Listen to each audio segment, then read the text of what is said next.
Estamos de volta com o segundo bloco do programa Saúde em Foco, hoje falando sobre cirurgia bariátrica. No primeiro bloco, nós tivemos a participação da paciente Maria Isabel Calil, que dividiu conosco a experiência dela em relação a essa cirurgia.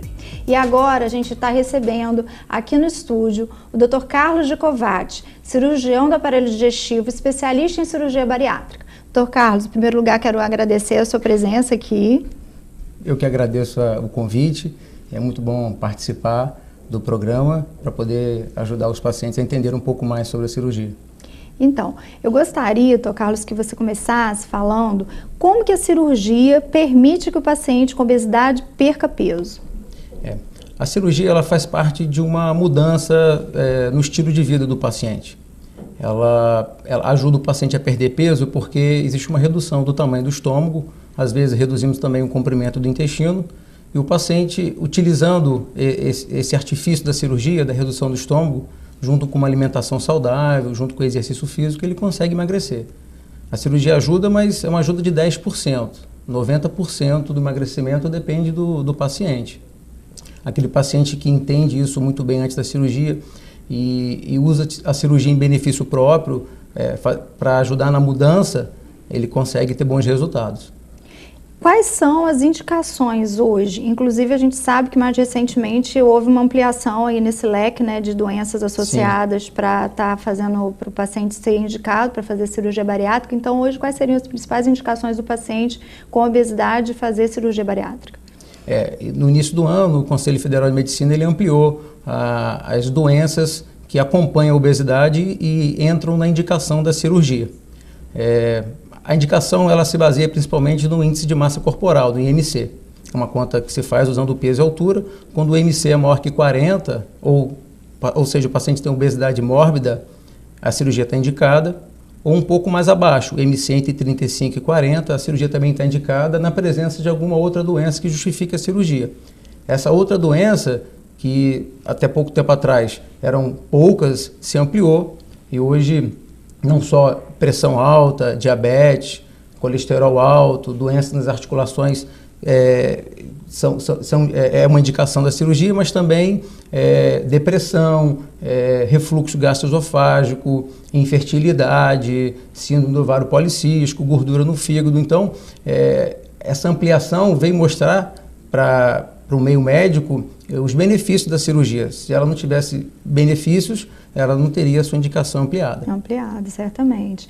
Quais são os principais cuidados no pré e no pós-operatório? No pré-operatório, o principal cuidado é na preparação relacionado ao ato cirúrgico em si.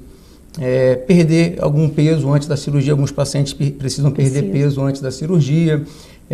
Parar de fumar, alguns pacientes fumam e a gente pede para parar de fumar. Mulheres que usam anticoncepcional oral precisam parar de usar o anticoncepcional oral durante um tempo. Fazer fisioterapia respiratória, criar toda uma situação propícia a um bom resultado com a cirurgia. No pós-operatório, os cuidados são relacionados ao uso de vitaminas, relacionado a uma alimentação adequada, a mastigação que muda depois da cirurgia, e uma atenção especial ao exercício físico também. Dois pontos que eu acho bem interessantes e que me chamaram a atenção numa das palestras que eu fui em relação a psicólogo, né, na equipe multidisciplinar. E aí eu gostaria que você falasse sobre isso, porque a gente sabe, né, a gente no dia a dia de consultório percebe que alguns pacientes eles têm a indicação de fazer cirurgia bariátrica, mas da parte psicológica são pacientes que eles precisariam ser trabalhados antes de serem submetidos à cirurgia. Né, isso realmente é uma coisa que faz muita diferença depois no resultado do pós-operatório, a longo prazo, né? Sim, não tenha dúvida. Acho que em torno de 40% dos pacientes que submetem uma cirurgia bariátrica e que têm obesidade, eles apresentam algum grau de doença psicológica associado. Isso precisa ser muito bem resolvido antes da cirurgia. O paciente que não acompanha com um psicólogo no pós-operatório, ele tem maior probabilidade de reganhar peso no futuro. Porque a cirurgia ela não é uma mágica, não faz milagre. Ela é uma ferramenta que o paciente utiliza, como eu falei mais há pouco, na busca do emagrecimento. Mas a doença sempre vai existir, o paciente sempre vai estar propício a engordar novamente. Se os problemas psicológicos não foram muito bem resolvidos, não tiveram acompanhamento depois da cirurgia, ele pode reganhar peso com mais facilidade. Então, tem que ter acompanhamento psicológico depois da cirurgia também. E o outro ponto foi a participação do fonoaudiólogo na equipe, porque são pessoas que, na maioria das vezes, elas comem rápido, né? Então, elas têm que reaprender a comer, a mastigar. Tem aquela coisa do engasgo, né? Que acontece até com água, não é isso? Isso. O fonoaudiólogo também é importante no pós-operatório. Como o tamanho do estômago muda, o ato de comer muda também. O paciente tem que começar a mastigar mais devagar, mastigar mais vezes, comer com calma, senão ele vai acabar engasgando. O estômago fica pequeno e a passagem para o intestino é uma passagem estreita. Então é como se fosse um funil. Se não houver uma mastigação adequada, se não houver um hábito adequado na hora da alimentação, ele pode engasgar, ele pode broncoaspirar, ele pode ter complicações. E isso não é legal. Então realmente a importância mesmo de ter o acompanhamento multidisciplinar nesse paciente, né? Quando a gente fala, Carlos, sobre cirurgia bariátrica com os pacientes, tem alguns medos, algumas coisas que a gente escuta no consultório, né? Tem essa questão que eu acho que você até já falou, da falha, do falhei, que até a Maria Isabel chegou também a comentar, né? Nossa, cheguei num ponto de que agora só a cirurgia é a solução. E aí vem junto aquele medo, nossa, é cirurgia, é um procedimento cirúrgico, isso eu morro na cirurgia e tudo.